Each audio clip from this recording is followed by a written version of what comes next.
দেশের ফুটবলে এখন সবচেয়ে আলোচিত বিষয় হামজা সমিতদের জন্য নতুন কোচ নিয়োগ।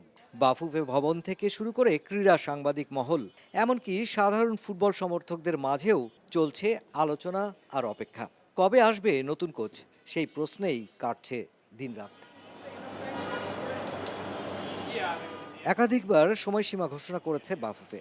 কোচ নিয়োগে সরকারের আর্থিক সহায়তার আশ্বাসও মিলেছে।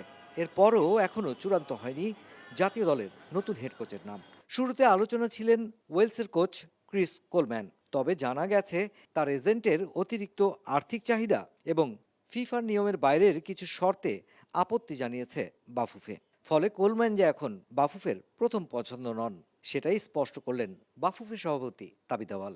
জাস্ট গত বছরে আমরা কিন্তু ফিফার ফাইন্যান্সিয়াল রেস্ট্রিকশন থেকে উঠে বেরোয় এসেছি, বিকজ আমরা ট্রান্সপারেন্ট, বিকজ আমরা কমপ্লায়েন্ট।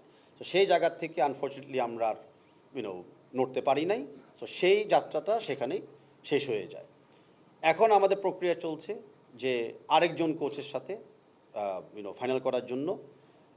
সেই কোচের সাথে আমি আশাবাদী আজকে বা কালকে একটা এগ্রিমেন্ট সাইন হয়ে যাবে। আগামী 2 বছরের জন্য নতুন কোচ নিয়োগ দিতে চায় বাফুফে। এই সময়ের মধ্যে রয়েছে 8টি ফিফা উইন্ডো। যদিও বড় কোনো আন্তর্জাতিক টুর্নামেন্ট নেই সাফ ছাড়া, তবুও হামজা সমিতদের ঘিরে তৈরি হওয়া ফুটবল উন্মাদনাকে কাজে লাগাতে চায় বাংলাদেশ ফুটবল ফেডারেশন। আর সে কারণেই ভালো মানের কোচ আনতে সরকারি সহায়তার দিকেও তাকিয়ে তারা। World cup qualifiers, AFC qualifiers, Olympic qualifiers শুরু হবে, ওই রাউন্ডের জন্য আমাদের টিম রেডি আছে কিনা।